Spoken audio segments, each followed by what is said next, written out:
آج ہم بات کریں گے مقام محمود کے حوالے سے کہ مقام محمود کیا ہے، اس کی کیا حقیقت ہے۔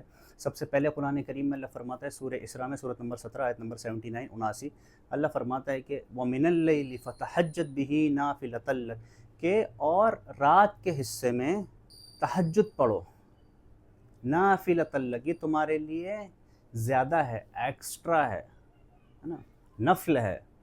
عسیٰ ان یبعثک ربک مقاما محمودا، غرض ہے کہ تمہارا رب تمہیں مقام محمود پر فائز کر دے۔ تو یہ مقام محمود کیا ہے؟ ابن عباس فرماتے ہیں کہ یہ مقام محمود جو ہے مقام شفاعت ہے، جو صرف ہمارے نبی پروفیٹ محمد صلی اللہ علیہ وسلم کو عطا کیا جائے گا۔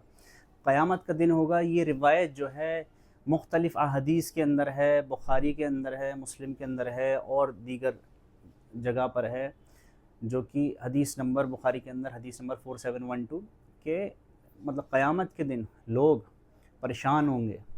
جب قیامت کا منظر ہوگا، اللہ تعالیٰ غصے میں ہوگا، تو وہ مختلف انبیاء کے پاس جائیں گے، ابراہیم علیہ السلام، نوح علیہ السلام، موسیٰ، عیسیٰ، سب کے پاس جائیں گے اور سب کے سب کہیں گے کہ لست لہا، بھائی سفارش کے لیے جب لوگ جائیں گے کہ بھائی سفارش کرو اللہ تعالیٰ سے، اللہ تعالیٰ غصے میں ہوگا، تو سارے کے سارے انبیاء کہہ دیں گے کہ لست لہا، بھائی ہم اس چیز کے لیے نہیں ہیں، اذهبوا الی غیری، آپ کسی اور کے پاس جائیے، ہے نا۔ تو آخر میں سب محمد صلی اللہ علیہ وسلم کے پاس جائیں گے، آخری نبی کے پاس۔ تو نبی صلی اللہ علیہ وسلم فرمائیں گے انا لہا انا لہا، ہاں میں اس کے لیے ہوں، میں اس کے لیے ہوں۔ تو وہ اللہ کے عرش کے نیچے اللہ کو سجدہ کریں گے اور اللہ کی بڑائی کریں گے، اللہ کی تسبیح کریں گے، اور پھر اللہ تعالیٰ کہے گا کہ اپنے سر کو اٹھاؤ، کہ ارفع راسک، کہ اپنے سر کو اٹھاؤ اے محمد، یا محمد، اور مانگو جو مانگتے ہو، وشفع تشفع، شفاعت کرو تمہاری شفاعت قبول ہوگی، وشفع تشفع، تمہاری شفاعت قبول ہوگی۔ تو یہ احادیث کے لفظ ہیں، الفاظ ہیں۔ تو نبی صلی اللہ علیہ وسلم کہیں گے کہ امتی امتی، میری امت میری امت، یاد کریں گے نبی صلی اللہ علیہ وسلم کہیں گے، تو اللہ تعالیٰ کہے گا اپنی امت کے لوگوں کو، مطلب جن پر مطلب جن کا حساب نہیں ہے، جن پہ حساب نہیں ہوا ہے نا، بنا حساب کے ان کو داخل کر دو جنت کے اندر۔ تو ایک حصہ وہ ہوگا ایسے امتیوں کا جو بنا حساب کے جنت میں داخل کر دیے جائیں گے۔ اور پھر اسی طرح سے شفاعت صرف ان کے لیے ہی نہیں، شفاعت اوروں کے لیے بھی۔ شفاعت کن کے لیے؟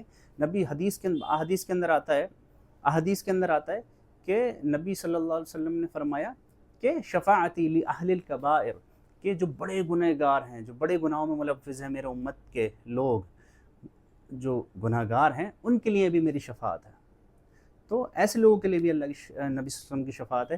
اور اسی طرح سے بعض لوگ جو جہنم کے اندر ہوں گے، ہے نا، تو ان کو نبی کی شفاعت کے ذریعے باہر نکالا جائے گا جہنم سے۔ یسمون الجہنمین، حدیث کے اندر آتا ہے کہ ان کو کہا جائے گا کہ یہ جہنمین ہیں، کہ جن کو نبی کی شفاعت کے ذریعے جہنم سے نکال کر جنت میں داخل کیا جائے گا۔ حدیث کے اندر آتا ہے یسمون الجہنمین۔